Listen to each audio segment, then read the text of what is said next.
शुभम गुस्से में निखिल की कॉलर पकड़ लेता है। शुभम, ये तू क्या कर रहा है? मैं तुझे नहीं छोड़ूंगा। तुझे रूम में लॉक किया था, तूने भागने की कोशिश की। नहीं यार, तू मुझे गलत समझ रहा है। मैं तुझे हमेशा से जानता हूँ।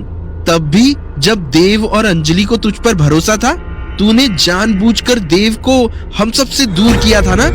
तू हमेशा से ही दोस्ती के नाम पर उसे अपने कंट्रोल में रखना चाहता था, और फिर तेरी गंदी नजर अंजलि पर पड़ी और आखिरकार तूने उन दोनों को अलग कर ही दिया। यार, तू ये सब क्या कह रहा है? मैंने कहा ना, मेरे सामने मासूमियत का नाटक मत कर। मैं तेरा असली चेहरा अच्छे से जानता हूँ। शुभम, छोड़ मुझे। तभी वहां देव और अक्षय भी आ जाते हैं और निखिल को शुभम की पकड़ से छुड़ाने की कोशिश करने लगते हैं। शुभम, क्या कर रहा है? पागल हो गया क्या? मैं नहीं, तू पागल हो गया है। इसने तुझे और अंजलि को मारने की कोशिश की और तू उसे ऐसे ही छोड़ रहा है।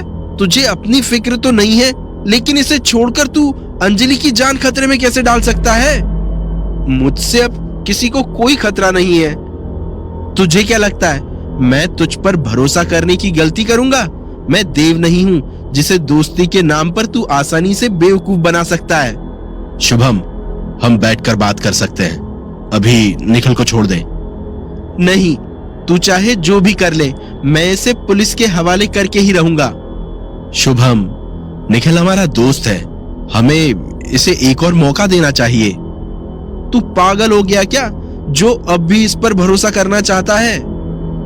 अक्षय, तू वहां खड़ा खड़ा क्या कर रहा है? निखिल को छुड़ाने में मेरी मदद कर। हाँ, शुभम, छोड़ इसे, तू चल मेरे साथ। यार तू, भाई, पहले हम बात कर लेते हैं, फिर जो तेरा मन करे कर लेना। हम दोनों इसे पुलिस के हवाले कर देंगे, लेकिन अभी तू मेरे साथ चल। शुभम एक झटके से निखिल को छोड़ देता है। निखिल लड़खड़ा जाता है, लेकिन देव उसे संभाल लेता है। निखिल, तू ठीक तो है ना? देव, तू सांप को पाल रहा है, ये फिर से तुझे डसेगा। भाई तू चल यहां से। देव, मेरी बात का यकीन कर, अब मैं तुम लोगों के साथ कुछ गलत नहीं करना चाहता। उस वृंदा ने, आई नो, वो बहुत खतरनाक है। वो हमसे कुछ भी करवा सकती है। उसने मुझे भी तुम्हें और अंजलि को मारने के लिए अपने वश में किया था। थैंक्स यार, यहाँ तेरे अलावा कोई मुझ पर भरोसा नहीं कर रहा है। उनकी गलती नहीं है, यहाँ हालात ही ऐसे है कि खैर छोड़, हम बाद में बात करेंगे। अभी तू आराम कर, मुझे कुछ जरूरी काम है, मुझे जाना होगा। ठीक है। इस शुभम को मैं नहीं छोड़ूंगा। उसकी हिम्मत भी कैसे हुई मेरे साथ ऐसा बिहेव करने की? सबसे पहले इसी की मौत होगी। अक्षय शुभम को लेकर उसके रूम में आ जाता है। शुभम इस वक्त काफी गुस्से में लग रहा था। तू मुझे यहाँ क्यों लेकर आया है? मैं आज उस निखिल को अरेस्ट करवा ही देता। शुभम, तुझे नहीं लगता कि तू निखिल पर कुछ ज्यादा ही गुस्सा कर रहा है? हो सकता है वो सच कह रहा हो। देव ने बताया था ना कि वृंदा ने उसे भी पोजेस किया था, तो हो सकता है उसने ऐसा ही निखिल के साथ भी किया होगा। नहीं, निखिल के साथ ऐसा कुछ नहीं हुआ है। उसने ये सब जानबूझकर किया है। तू ये बात इतने यकीन के साथ कैसे कर सकता है? क्योंकि उस आत्मा ने मुझे पहले ही बता दिया था कि निखिल देव को धोखा दे रहा है और उसकी जान खतरे में है। What? किसकी आत्मा ने? वो मेरा मतलब। बस बहुत हुआ। मैं काफी दिन से खामोश बैठा हूँ, लेकिन अब नहीं। अब तुझे मेरे सवालों के जवाब देने होंगे। यार, मैं अब झूठ बोलने या बात को टालने की कोशिश भी मत करना। ठीक है, मैं तुझे सब कुछ बताता हूँ। सबसे पहले ये बता कि तू यहाँ देव और अंजलि की एनिवर्सरी के लिए नहीं आया था ना? नहीं। फिर तेरे यहाँ आने के पीछे क्या मकसद था? तू तो असम में था, फिर ऐसा क्या हुआ कि तू हम सबको कन्विंस करके यहाँ ले आया और तू किस आत्मा की बात कर रहा था? तुझे याद है 1 महीने पहले जब हम दोनों की बात हुई थी, मैंने तुझसे कहा था कि मैं एक पैरानॉर्मल इन्वेस्टिगेशन के लिए जा रहा हूँ। हाँ, मुझे याद है। उस इन्वेस्टिगेशन ने मेरी जिंदगी बदल दी। तब तक मेरा किसी भी पैरानॉर्मल एंटिटी से सामना नहीं हुआ था। मैंने सोच लिया था कि अगर इस बार मेरे हाथ कुछ नहीं लगा तो मैं पैरानॉर्मल इन्वेस्टिगेशन छोड़ दूंगा। तो क्या हुआ था वहां? उस वक्त की बात बताते हुए शुभम उस वक्त में चला जाता है।